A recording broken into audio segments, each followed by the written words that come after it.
Hello and welcome to the Oregonian Sports Podcast. I am Bill Oram, joined by Brenna Greene from Coin 6 News in Portland, Oregon.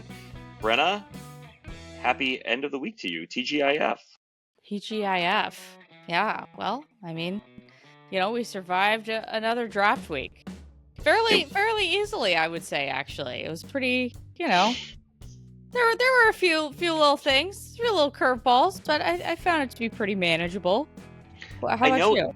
Well, I know it's sacrilegious to say that the Blazers are doing anything well because if it's not pitchforks, Jody must sell, and out with Cronin for trading Dame, it's something else. But I thought the Blazers had themselves a really productive, if not earth-quaking, but a very productive draft week, bringing in Donovan Clingan with number 7 and executing it. Keep it in. And executing a trade for Deni Avdija. I thought it was a really productive week, and we're gonna unpack the different pieces of that. But I guess what I'll just start with, and this is the column I wrote off of the draft. The sky was falling after the lottery back in May. The Blazers had the 4th best chances of getting to the top of the draft, and they had a 50% chance of staying in the top 4, and then they slid all the way to 7. And there was just this sense of, oh my gosh, the Blazers are cursed. The Blazers are doomed. I don't think that the draft itself could have broken any better for the Blazers and what they were able to get done. What was your view on kind of how the draft played out and what was available for the Blazers at 7? First of all, I would like to say that I was out of the country during the lottery, and it was absolutely hilarious to wake up to everything about the lottery and how, oh my gosh, the world is ending, all this stuff. I'm like, guys, you know what? I would understand it if it was next year. I would get it. I would get it. This year, it is not worth it to be this invested in this lottery. It does not matter that much in the grand scheme of things. Just, find other things to focus on, because this ain't it. So I thought that was kind of hilarious to watch. I just kind of woke up and I was like, yeah, first of all, this is I understand the whole like, oh, this is so Blazers, like, and that was, my original first thought. But then my second thought was, do I really care? No. And I don't think anybody around the franchise really cared either. I don't think they were super upset by what happened. Next year, like I said, gonna be a different story. But yeah, I mean, they got the guy they wanted. They didn't have to give anything away to get the guy they wanted. They traded a player that they knew needed to be traded and got an asset out of it. Personally, I would have preferred my guy Corey Kispert, but I'm going to let that go. Corey Kispert, former Zag from the Seattle area. Would have been great, but that's just my personal opinion talking.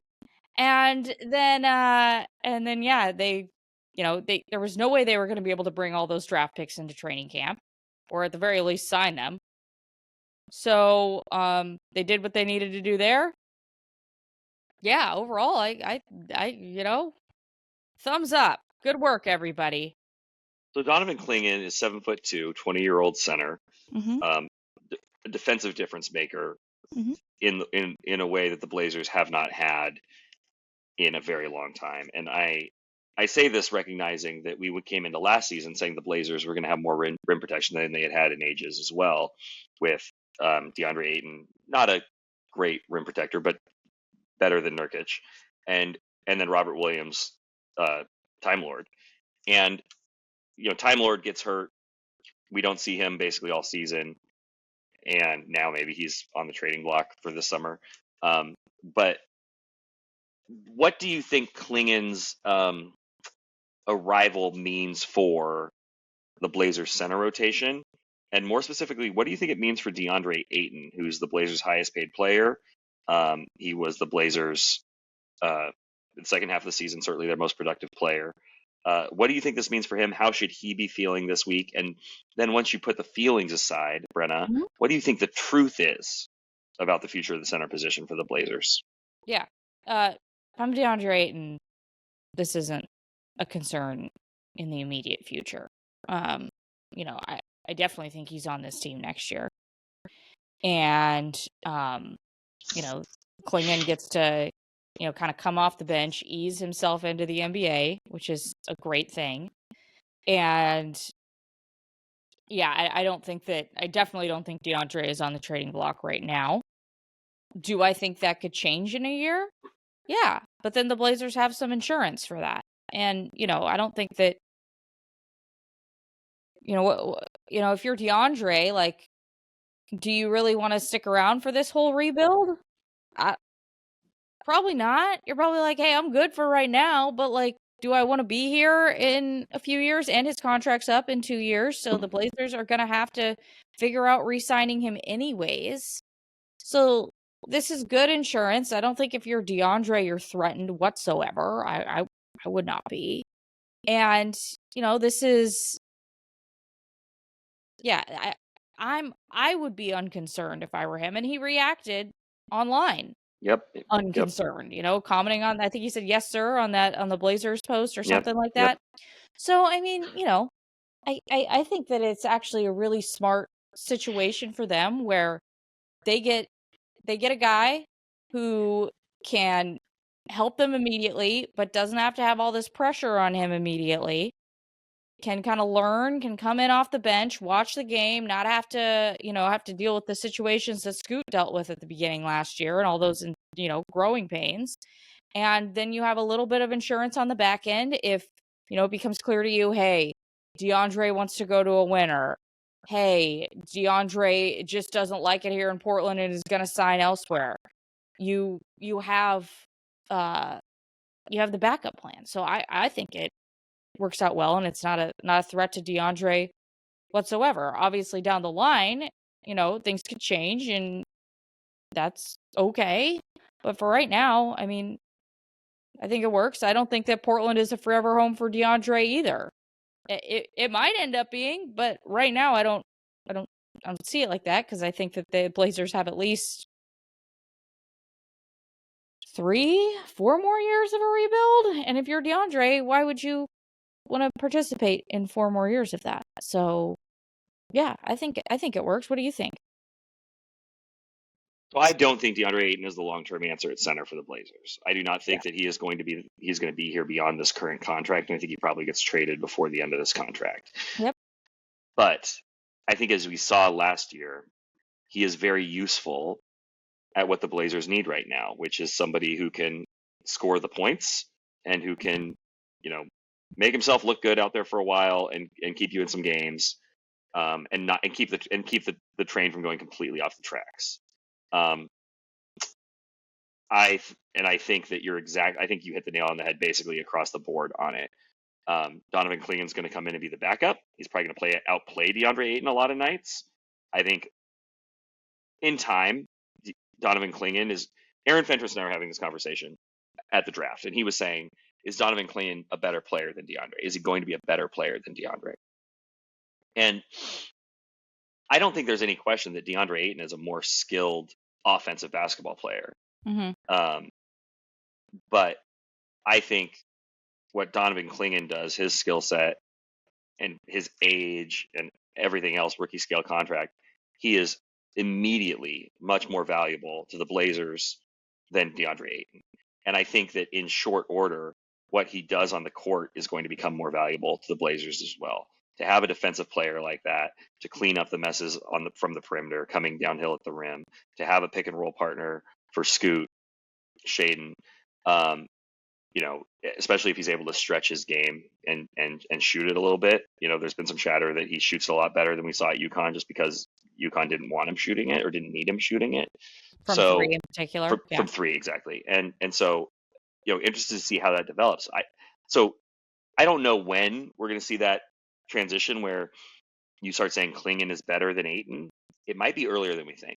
But, and at that point, maybe it hastens your need to make a move at center. But right now, you have time. You have time for Donovan Clingan to be the backup. I think what this does do is it hastens probably the departure of Robert Williams III, which is too bad because I was really excited to see him with the Blazers last year. I wanted to see what he could do. He has a really favorable contract. I think he's making, I mean, I can pull it up, but he's got a really reasonable contract. There's teams in need of centers. He's undersized, but obviously a great shot blocker. I would expect the Blazers to make a move with Robert Williams III. The only question there is his health, and he is coming off of a pretty major knee injury. Supposed to be ready by training camp, but there's gonna be a lot of questions there. If you don't move Robert Williams by the start of camp, you have a bit of a logjam, but that's what coaches are for. Robert Williams, we hardly knew ye. Seems like a great guy.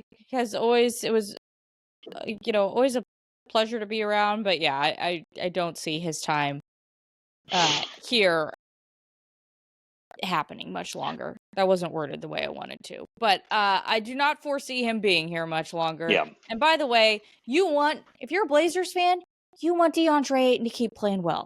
You don't want this to look like, oh, Clingan comes in and takes over DeAndre's spot, because you need that trade piece. Okay? Like, DeAndre will end up being a very valuable trade piece, or hopefully a valuable trade piece down the road, if he keeps playing the way he played in the second half of the season. And just to that point, right now DeAndre doesn't have a ton of trade value. Yes. Because he is, I think he's still carrying some of his baggage from Phoenix. Absolutely. And he's making $35 million a year. And, he is a ball dominant center in a league that doesn't favor them at this point. But as he gets later in that contract, I think you will see more teams interested in taking a flyer on him, whether it's with a year left or at the deadline this year or next. I mean, I think there will become a market for DeAndre Ayton. So yes, keep playing well and boost that market, no question. And by the way, contracts are only going up with this new TV deal. So yeah, what used to look big doesn't. I mean, big contracts are no longer what we thought they were. I mean, Jeremy Grant's contract, when he signed a 5-year, $160 million deal last summer, I was like, 5 years. I mean, he's going to be 34 by the time that's over. I think they're going to trade it. If it's not this summer, or it'll be at the trade deadline. I think that is, especially a player who kind of does what Jeremy does, who can be a volume shooter, who can score a lot of points if you need him to, kind of is a 5-tool player in a sense. At $32 million a year, as the salary cap goes up in future years, is going to become more and more valuable. So I think that there will be teams looking to lock him in now by trade. So I do want to get to future trade prospects for the rest of the summer with the Blazers. But as we're talking about the DeAndre of it all and all these other things, if you're looking at the Blazers going forward, there's really only 4, maybe 5 players that you need to be investing in right now. Yep.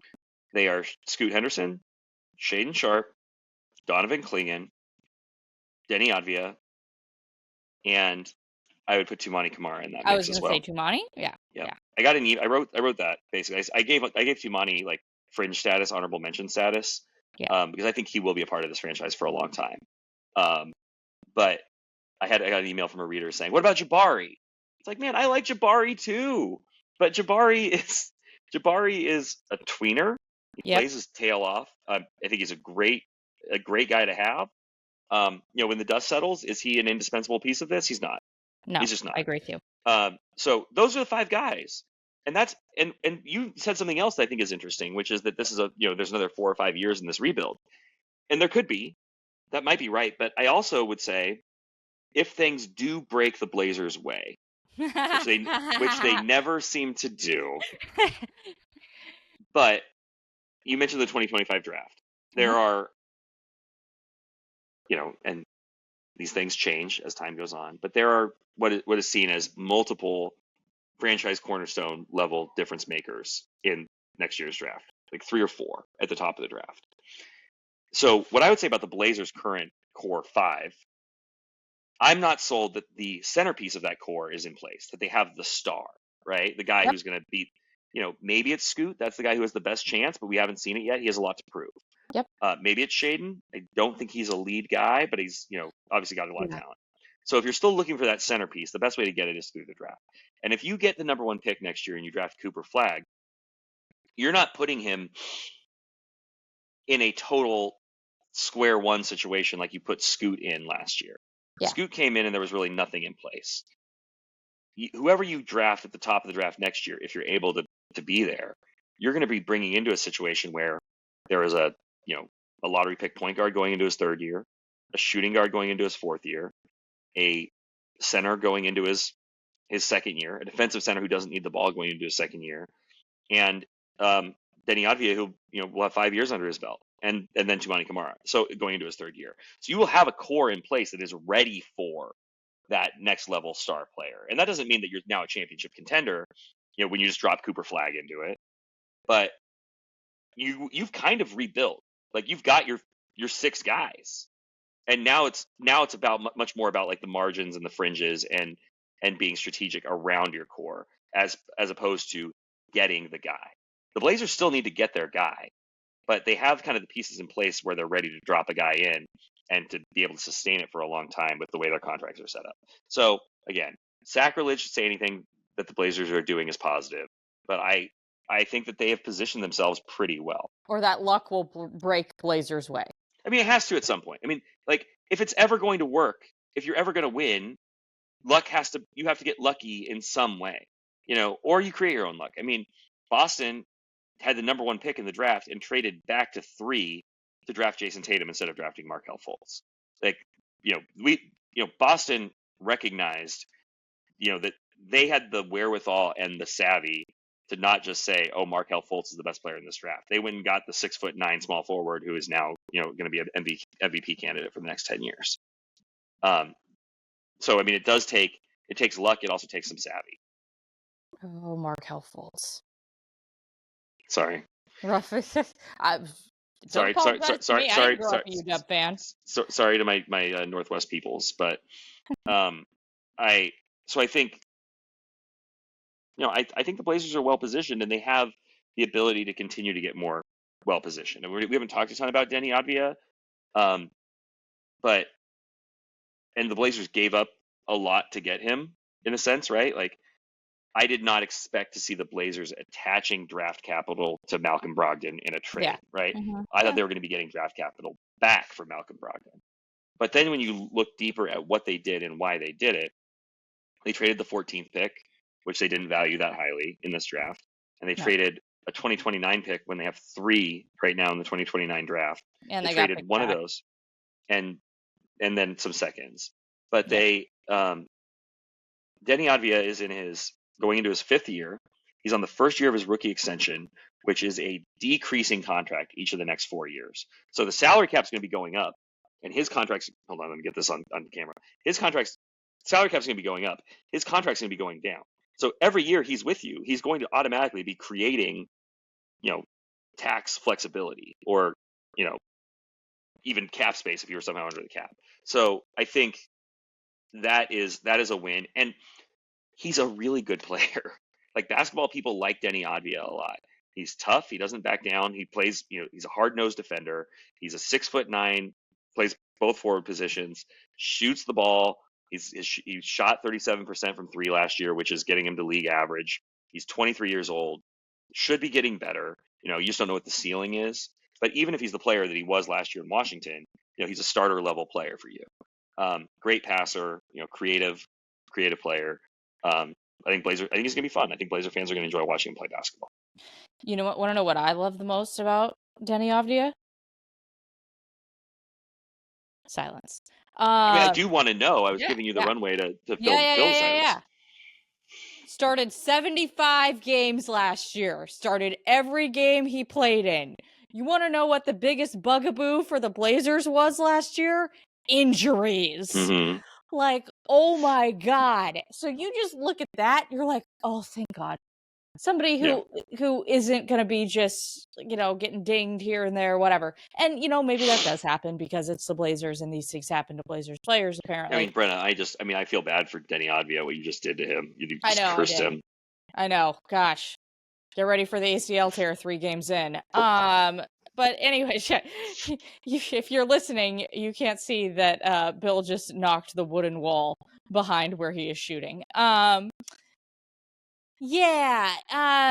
So that is something that immediately jumped out at me when I looked at his stats. Was started and played in 75 games last year. Love it. So that's a huge. I mean, obviously the other stats stood out as well, but that's just something that that immediately jumped off the page with me because, I mean, obviously the Blazers sat a lot of people, so this isn't really like a. This isn't like that. You can't make this statement without really knowing, but if the Blazers would have played, their rotation last season and they would have played it out, I don't think anybody would have. Nobody would have played in 75 games, and nobody would have started 75 games. That's 100% sure. So that is exciting. I'm also very curious, just as a side note, to see where Malcolm Brogdon does end up, because there's just no way he's going to stay with the Wizards. Yeah. You wouldn't think so. I mean, he makes less sense for them than he did for the Blazers. Yes. And so, yeah, I don't think he's a buyout guy. I think there's value there. I think there's enough value that Washington should be able to get something for him. That said, I mean, this wasn't a situation where the Blazers took back 2 first-round picks. I mean, the value, we'll just have to see. I do think that, Malcolm's a guy who could get traded again after some of the rest of the offseason shakes out. Exactly. When teams make their big swings in July, and the teams that don't get the A1 choice guy that they want, and it's like, hey, Malcolm Brogdon's available, we can get him for matching salary in a first or something like that. So I wrote a column going into the draft, Brenna, that basically said, one, buckle up, the Blazers have a lot of moves in front of them, and because this is going to be a summer of tearing it down to the studs to some degree, Yep. right? I mean, you're not going to be a luxury tax team. They got out of the luxury tax with the Brogdon trade, so they're good on that front. And so there's a couple of things here. So financially, you don't have to move off of your other veterans, but you are so clearly moving in the direction of the youth movement. If I'm Jeremy Grant, do I want to be here for that anyway? Yeah. Matisse Thybulle, do I want to be here for that anyway? And Anfernee Simons, do I want to be here for that anyway? And like I said, I don't necessarily think there's a huge urgency on the Blazers' part to move all of those guys. Yeah. You could do it at the trade deadline. You could do it next summer. Jeremy is interesting because he's 30 now, and there's kind of a question of, teams want to get him while he's still going to give them the most value on the floor, even, especially as you get deeper into that contract. And if his production declines, it's going to be harder to move and all that. So Jeremy, I think, makes sense to move now just because he's as good as he's ever going to be, because he's as young as he's ever going to be. Yeah. But the one that I am fascinated to see what happens, and I don't necessarily think that the value is going to be what Blazers fans might think it should be. Yeah. But I'm going to read you this quote. And a bunch of people locked onto this during the draft. I know what quote you're reading me. I included it in my column. Others did as well. It made the rounds on Twitter.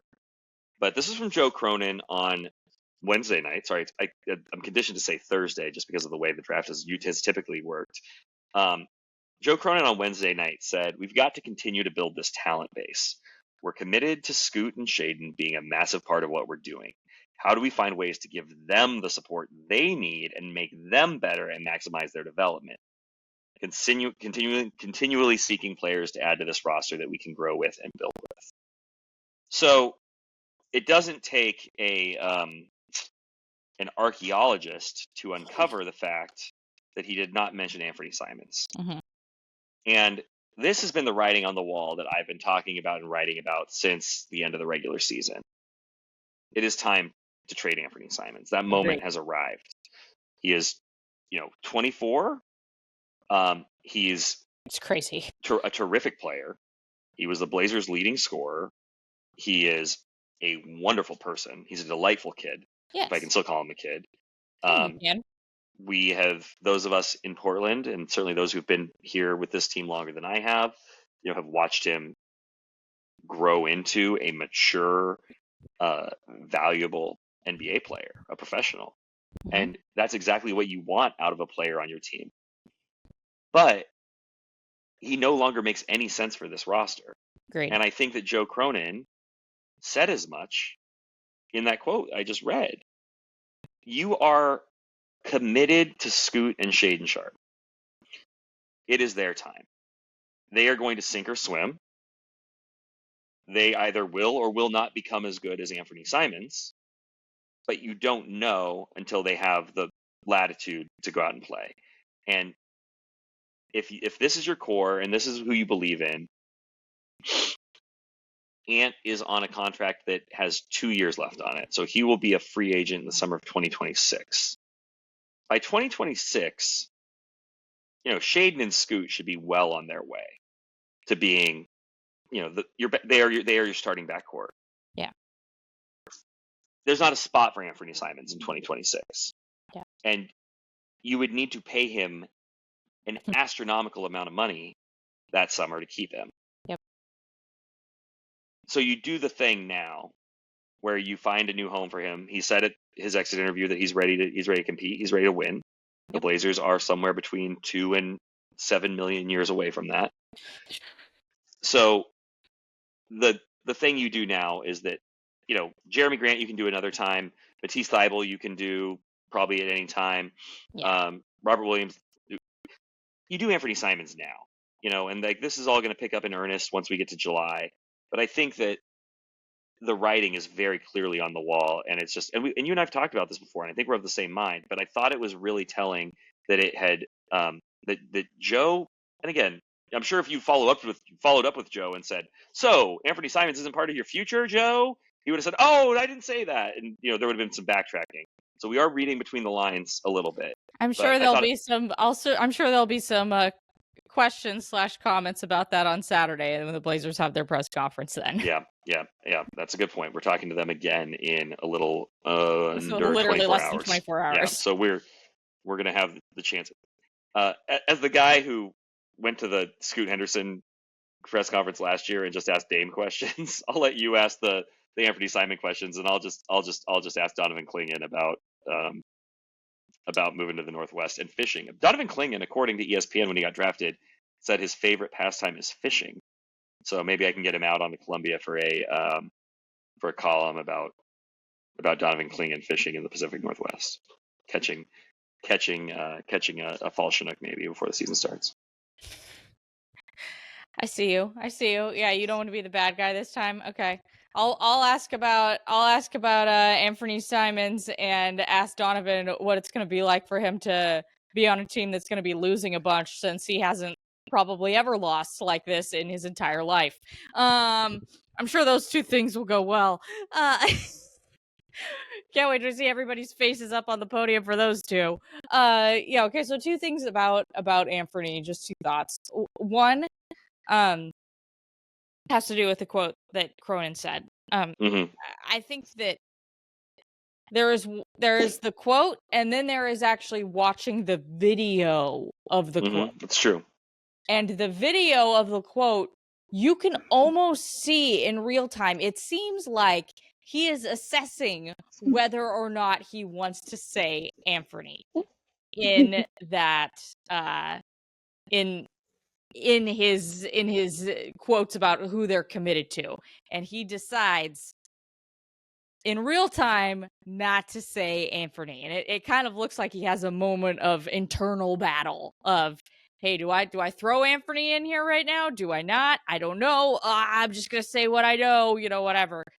There's a pregnant pause going on there, to say the least. So that's one thing about Anfernee. The second thing is, I agree with you that they need to make the Anfernee move now. And one of the questions I was going to pose to you is, who, besides Robert Williams, because who knows, that's the situation that kind of seems foregone at this point. Besides Robert Williams, who do you think is the Blazer most likely to get traded next? And I was going to say Anfernee, and it sounds like you would agree with me. I think he's definitely should be the highest priority to be traded next. Yeah.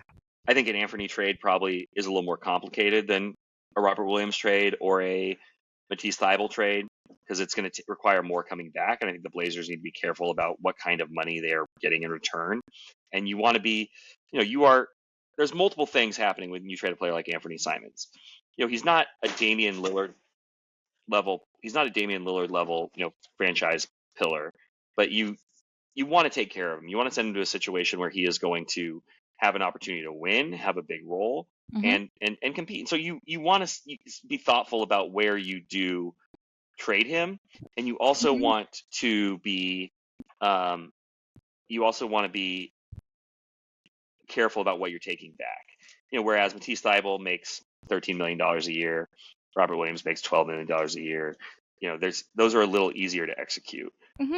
And frankly, you're probably a little more, focused on just getting the deal done, as opposed to, not to say that you want to send those guys to bad situations, but you don't have as much invested in those players personally as you do in someone like Anfernee Simons. Yeah.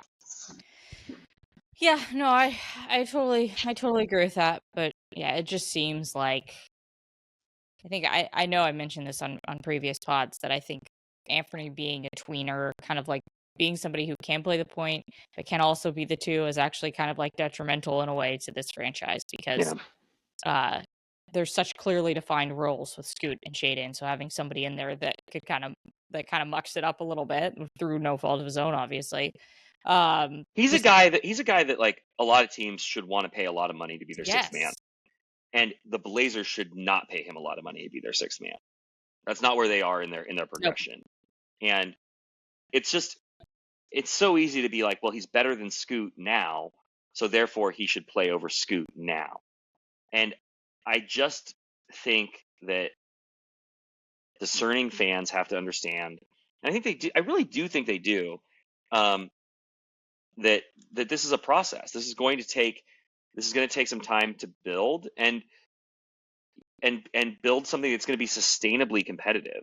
Because you could trade Scoot and Shaedon right now for a player, Scoot, Shaedon, and all your picks for Kevin Durant, right? I mean, I don't know, Kevin Durant's kind of a bad example, but for a player who you pair with, if you still had Malcolm Brogdon, Jeremy Grant, they would win way more games than you won last year. You could win 45 games, and then you'd be in the play-in for 2 years, and then they'd be gone, and you'd have nothing.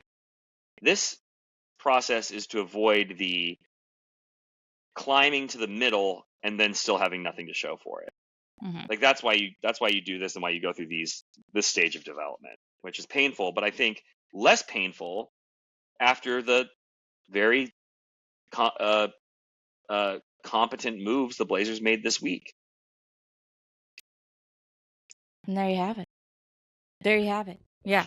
I mean, there's nothing else to say other than that. I mean, I'm also glad that they, kind of traded. They didn't get a ton back for it, but they got enough back for their picks that they traded away, that were in the second round. I mean, they traded the 34th pick for 3 seconds from the Knicks. Yeah. So you traded 1 second round pick for 3 second round picks. There wasn't and I don't know, I'm not a scout, right? Like there's probably going to be a player in the second round who's going to be good enough that you're going to be like, I wish he played for the Blazers instead of them trading the pick. That'll happen. But if there wasn't a player that they valued highly enough, and you want to just sort of kick the can down the road and triple the value and the asset, that feels like good business to me. So I'm fine with that. Yep.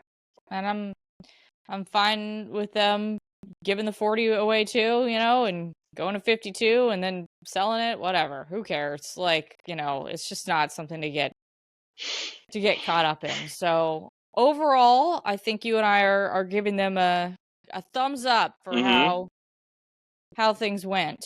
We'll see how it all plays out from here. I guess it just feels like the most productive week or stabilizing week in terms of moves, right? Like, Yeah. last year they draft Scoot, and Yeah. that is like, oh, this just is going to lead to chaos. And then it does. Yep. And so then the next 3 months are just total unrest. Dame asks out. You make the trade a week before training camp. Deandre Ayton shows up, basically still, wearing his son's uniform. Everybody kind of shows up at the last minute. I think now you have sort of a chance to lay out a vision and a direction and a path. And I think that it's happening on a timeline where I think fans kind of have time to get on board with it for next year, and, you don't want to just be a team of 18, 19-year-olds running around like chickens with their heads cut off. You do need some adults. You do need some stabilizing presences. I think that's the one thing that DeAndre Ayton, can provide, at least in terms of being a mature player. Yeah. And handling the rigors of an NBA season. Matisse Thybulle, I think, is also another guy who's been really good in the locker room for them and does give them some defensive presence. So if you don't trade him, I think there's a lot of value there. Jeremy, again, you don't have to make those moves today, but I also think if there's good value out there, you're not hesitating to pull the trigger. Yeah. I mean, I think it's I think you don't want. It's not me hating on DeAndre. I just don't think that he's, the vocal leader of a team. That's just not what his personality is. So yeah, you need somebody in that locker room like Matisse who's super wise and super calm. Jeremy can kind of do that too, although he's not as, I think, vocal. It's not the word I'm looking for, but I think people understand as Matisse is. Maybe thoughtful isn't the right word either. Anyways, whatever. But yeah, no, I agree with you. And I think the thing too about, last summer that was so difficult is it's not like the Blazers could really trade anybody. You couldn't trade Jeremy. You couldn't trade Ant. You couldn't trade Matisse. It was just like, we're just all kind of sitting here waiting to see what's going to happen because everything's on hold. You couldn't trade, oh my gosh, Nurk. You couldn't trade Nurk, because everything was just so centered around that Damian trade. And so it just made things really difficult to kind of see a future because everyone was just stuck living with this team that was so obviously in the past, but there was nothing that could be done to advance it until this one domino fell. And, This one Damian fell. Yes, this one Damian fell. And I understand, trade deadline's tough it's a tough situation to kind of blow up a team during. So I can understand them waiting until now. But yeah, I don't think that there has to be moves made right now, but I do think there has to be moves made by the next trade deadline. Sure. Yeah. I would agree with that. And I think, logically speaking, again, you trade Anfernee Simons now because it takes, there's really not any elephant in the room for the Blazers right now. I think the Clingan Ayton thing is fine for the time being. I don't think that's an issue. It'll have to be resolved eventually, but not now. Or, I mean, by the way, or if DeAndre Ayton grows up, frankly, and grows into his role and becomes a franchise pillar who you want to invest in, there is nothing wrong with having two excellent centers who do different things. Yeah. Like you could live for several years with Donovan Clingan playing 28 minutes off the bench. Or 23 minutes off the bench, however you want to split it up. Playing them together a little bit, maybe here and there. You could do that. I'm not bullish on that being what happens. Yeah. But there's a world where Donovan Clingan and DeAndre Ayton could coexist for a long time. So I think that is not an issue. I think the only elephant in the room right now is Anfernee and the young guards, and I think you resolve that by you make a move, and then, ideally you get a backup point guard back who's maybe a veteran point guard who's a little more comfortable with that role and help stabilize that position in a way that Ant can't right now, because Ant's your best player. Like, objectively speaking, head to head, he's the best player they have right now. Yeah. But this is not an about right now stretch of Blazers history. So no, it is about the future. It is about, I mean, hopefully 2 years from now, but I would imagine 3 or 4. Sure. Well, I mean, also, if you drop, again, we're back in the ifs and the maybes and mights and all that, but if you drop a Cooper Flag into the middle of this roster in another year, he's still going to be 19 years old. That takes some time. I mean, Victor Wembanyama was one of the best rookies we've ever seen last year, and he still wasn't, ready.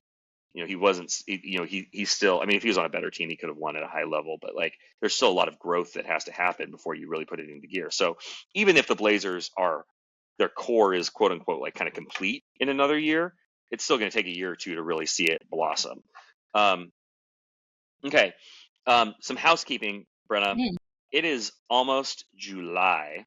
Crazy. Which means the start of NBA free agency, but NBA free agency doesn't mean as much as it did because nobody has cap space, but we'll see a lot of player movement in the next couple of weeks. The Blazers are, of course, going to be part of that. Interested to see what happens there. A little bit of a dead period locally in sports.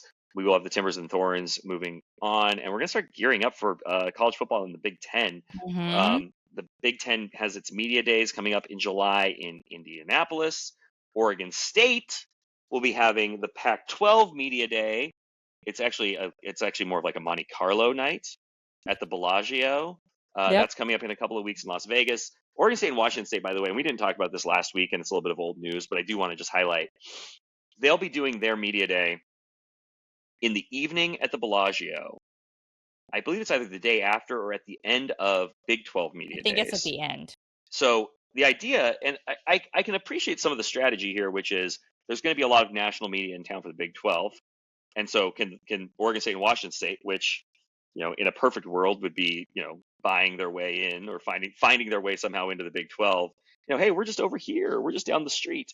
Probably smart. I am curious to hear, I'm not going to be able to attend, but I am curious to hear how well attended that is, because by the time Big 12 media days are over, and Brenna, you can attest to this, I can attest to this, once you've done multiple days of, press conferences and schmoozing, you cannot wait for the final, final interview to end so that you can finish your work, find dinner, and exhale. I don't know that I would be that excited about covering 2 days of Big 12 media days, and then, by the way, come over to the Bellagio so you can play snooker with snooker is more. You can play craps with Trent Bray, but I don't know. I appreciate that it's a little thinking outside the box. It's a little bit creative. Oregon State and Washington State just trying to find their way back into the game, so to speak. Have I told you what I rebranded the Pac-12 since it's having its media day at the Bellagio? No, you have not. The Bellagio. How do we feel about? Because like everyone's called the Pac-2 or the how do we feel about the Fountain West Conference? I mean, for one night only, it makes sense. Yeah, exactly. I mean, that's what I would do. I'd have like an ice sculpture of "Welcome to the Fountain West Conference." They of course wouldn't do that because that would give the suggestion that they actually belong in the Mountain West Conference, which they are avoiding as strenuously as possible. Okay, so these are things to look forward to in the great month of July. Anything else on your calendar, Brenna, that we need to be mindful of? Well, I will tell you that you can get some live reporting on the ground of what the attendance looks like at the Pac-2 stuff because I will be there. So, woohoo! Going to Summer League made sense. Made sense with those two things going on, and the fact that those Oregon State and Wazoo games are going to be on the CW, which is owned by the same company that owns Coin 6, the place where I work. So, and we also do broadcasts on the Coin 6 broadcasts on the CW here in town. So there you go. It made sense. So will you be this is an offline conversation. Will you be part of the broadcast team for some of those CW games? You know what? Screw it. If anybody's listening to this who thinks, hey, it'd be great to have a sideline reporter for those OSU games, hi, I'm your girl, okay? I'm just gonna make that note here because I have been, I would love that. That's all I've got to say. I would love that too, Brenna. I want that for you too. I have made my case against these teams playing their games on the CW. Yes. But I could be persuaded that it's excellent if it gets my podcast partner on the sidelines for the biggest games in Fountain West Conference history. You're really helping my case here. Thank you. All right. That is another edition. We successfully did it. We did it again. We've successfully... Every time we do one. We've completed another episode of the Oregonian Sports Podcast. It's been, like all of them, a roller coaster, not an atmosphere ride, just a roller coaster. And we've made atmospheric river? Well, an atmospheric river, but the atmosphere, the one at Oaks Park that... oh, yeah. Yeah. Now I get it. But we've turned your perspective on things upside down as well here at the Oregonian Sports Podcast. We are very grateful to those of you who have made it to the end and stuck with us, even into the dog days of summer. Not the dog days of summer on the calendar, but on the sports calendar. And we're going to stick with it. We're going to be here. I'm going to have a little bit of time off coming up, but we're going to figure out how to work through that. So, Brenna, thanks so much. We'll talk soon. To our listeners, thank you, and happy 4th of July if we don't talk to you before then.